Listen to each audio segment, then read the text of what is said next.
the season, which would have been bottom 10 in the league amongst players 20 minutes or above, which tells you he's taking his time, he's picking his spots. Who does he rely on when he's literally standing there? It's those teammates. So those teammates don't really have a reason to get all raw about this. However, isn't this really something that they want? Isn't this the type of attention that they want? Because think about this for a second. Steve Kerr, B.J. Armstrong, Jed Bushler, Luke Longley, Will Perdue, all these guys made careers after the NBA, after Michael Jordan, because of Michael Jordan. They were known because of him. All these guys, maybe not Kevin Love, but all these other guys are going to be known more because they played with LeBron James, even though people thought they were useless because of this.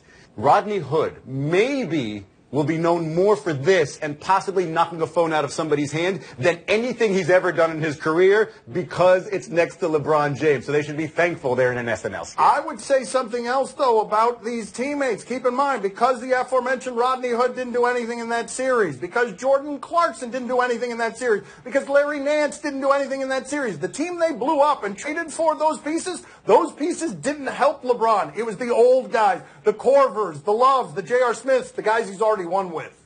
I don't think that the Cavaliers, they were that good. I think that the Raptors were really bad. Oh, if you want my that opinion. is also true. That's right. You That's know what I mean? right. That's what I mean. It's That's also it. an excellent way for my father to give LeBron no credit whatsoever. No credit whatsoever. Okay, That's right. all No right. credit He whatsoever. outscored Kyle Lowry and DeMar DeRozan combined. No credit. No credit.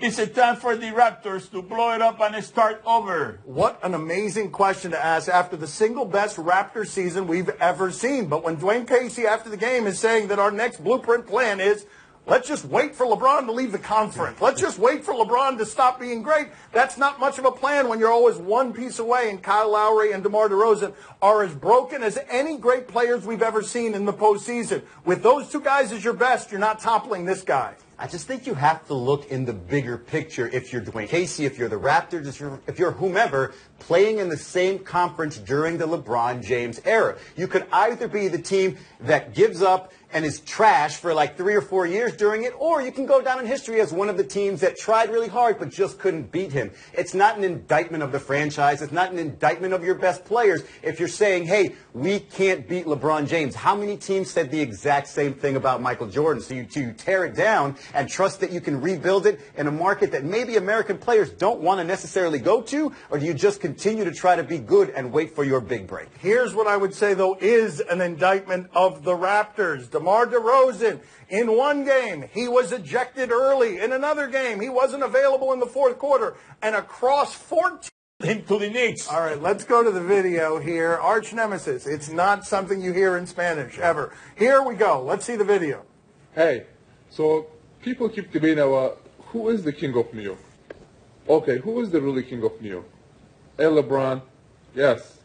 You want to be king of New York? Come and prove it. I'll see you July 1st, brother. Good luck. I mean, that's the stiffest thing I've ever seen. If his game were that stiff, nobody would sign him. What do you want me to say about that? That seems like it's ridiculous. These two guys don't like each other. There aren't a whole lot of people beefing in the league with LeBron James. And now this guy is saying, and also prove you're the king of New York. And he would if he can make the Knicks great, but nobody can do that. I like how he upgraded his Twitter game where he's not just typing out the dishes to LeBron's. Now he's going in your face saying, hey, LeBron, please come to New York, even though it's just a backhanded compliment here. If I was a Knicks fan, I would be shutting down that man's account. I'd be telling him you're the last person that LeBron needs to hear from in order to recruit you to New York. So please, Enes Kanter, please shut it down. For the rest of us, please keep it up. Because all you're doing is building a better rivalry because, let's be honest, he's not going to New York. A rivalry? There is no rivalry. I don't know what this man is talking about. A rivalry? A Twitter rivalry? Coming up next on Highly Questionable.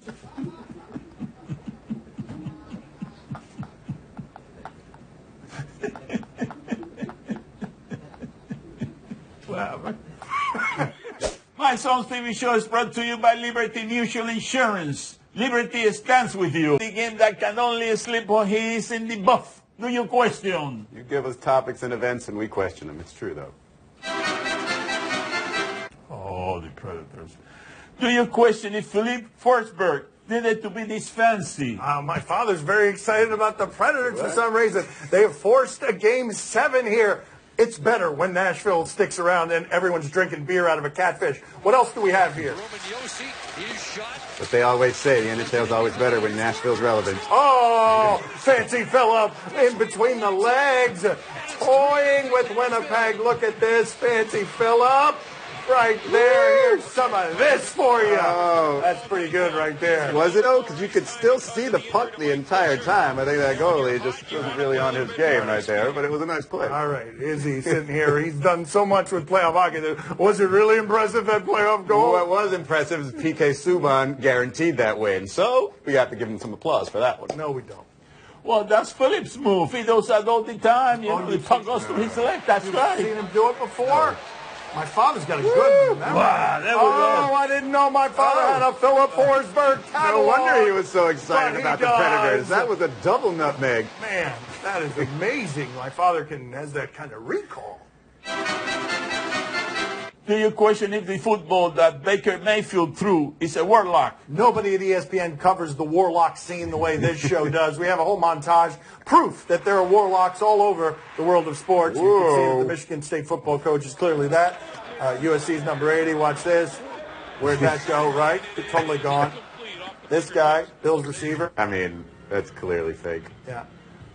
Here, still warlock proof all over the place. There's no chair there from Mariah Carey. We broke that news before TMZ did. That guy right there, a clear warlock.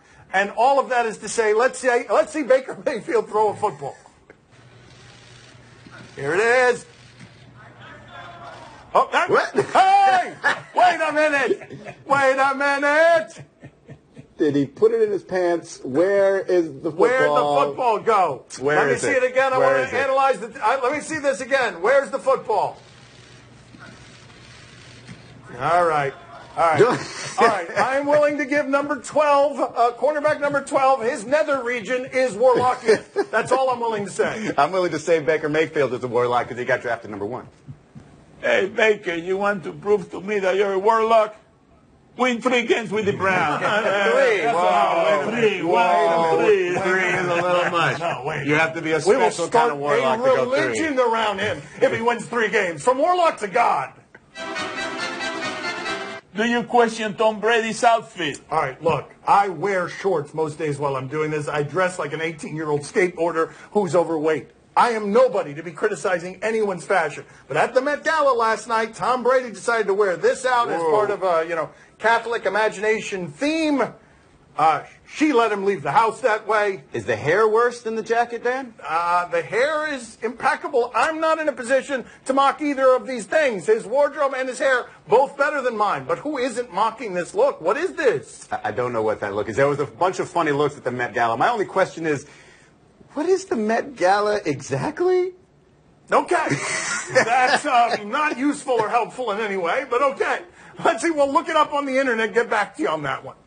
Well, that is not the worst outfit the superstar has ever worn. Let's see what he's got. Kobe? Yeah!